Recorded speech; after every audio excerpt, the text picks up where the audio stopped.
Շնորհակալ եմ պարոն նախարար, ուղիղ մեկ ամիս առաջ ձեզ գրություն եմ ուղարկել առաջարկներով, կցանկանամ դրա մի մասը այժմ քննարկենք։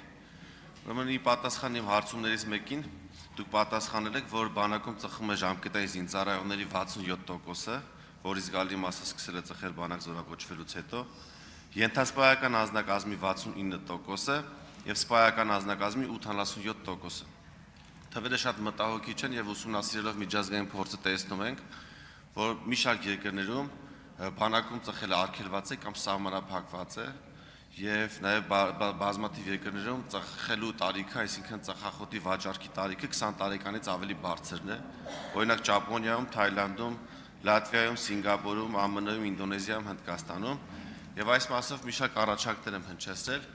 մասնավորապես ծառայության ժամկետի կրճատման մասով։ Գործընկերները արդեն նշեցին, ունենք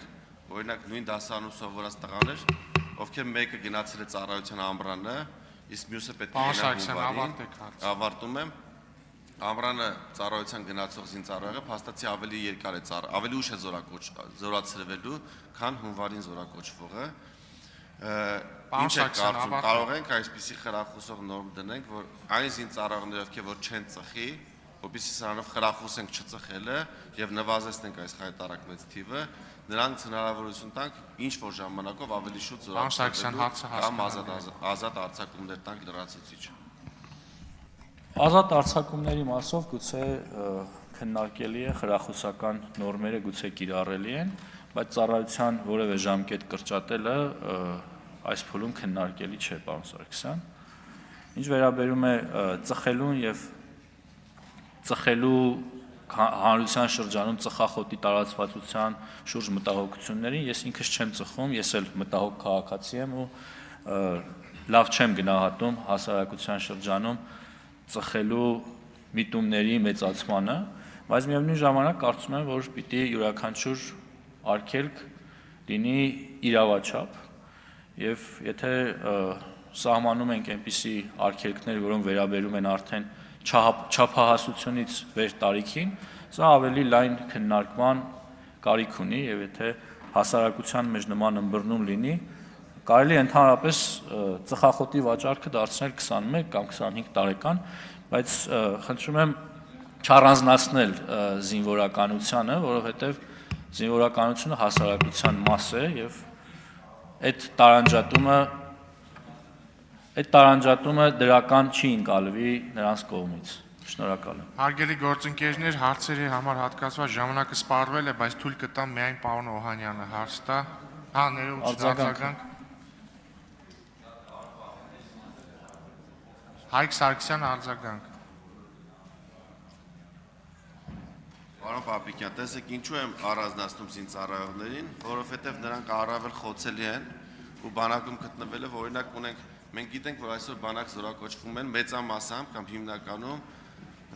անապահով ընտանիքի անդամներ, ովքեր որ ունեն ֆինանսական նաև խնդիրներ։ Այո, օրինակ ես ճանաչում եմ զինծառայողի միայնակ մոր, ով աշխատում է, ստանում է 100,000 դրամ աշխատավարձ, ունի նաև այլ մանկահասակ երեխաներ, եւ իր զինծառայող որդու համար պետք է նաև ամեն ամիս ուղարկի մոտ 30,000 դրամ, որպեսզի նա բանակում ծխի։ Այսինքն սա նաև սոցիալական խնդիր է առաջացնում, նաև բազմաթիվ վեճեր եւ միջանձնային հարաբերություններ եւ խոսակցություններ են տեղի ունենում բանակում ծխելու հետևանքով։ Այդ չեմ ասում, որ աշխարհում մահացությունների ամեն 5-ից մեկը դա ծխելու հետևանքով է, նաև բարձրացնում է հիվանդությունների ռիսկայնությունը, միջինում նրանք 10 տարի ավելի պակաս են ապրում եւ նաև ավելի քիչ են սնվում ծխելու հետևանքով, նաև ավելի քիչ են սնվում, ավելի վատ են պատրաստվում եւ ֆիզիկական առումով է սա խնդիրներ ստեղծում եւ նաև միջանձնային հարաբերությունների առումով։ Այսինքն մենք այստեղ խնդիր ունենք, որպեսզի նվազեցնենք ծխելը, որտեղ այդ մարդիկ նաև բանակից հետո կյանք են մտնում ու բանակում շատ են ծխողները, քան մեր քաղաքացիական կյանքը։ Շնորհակալություն, պարոն Սարգսյան, ես շատ բարձր եմ գնահատում լավ բաներ, այդ թվում նաև հիմնականում բանակում անելու ձեր ցանկությանը, շատ կարևոր է, բայց անել խրախուսական քայլեր, մենք դրա համար պիտի ունենանք համապատասխան ռեսուրս, այսինքն մեր ռեսուրսները անսպառ չեն։ Մենք կարող ենք քայլեր անել, որը հասարակության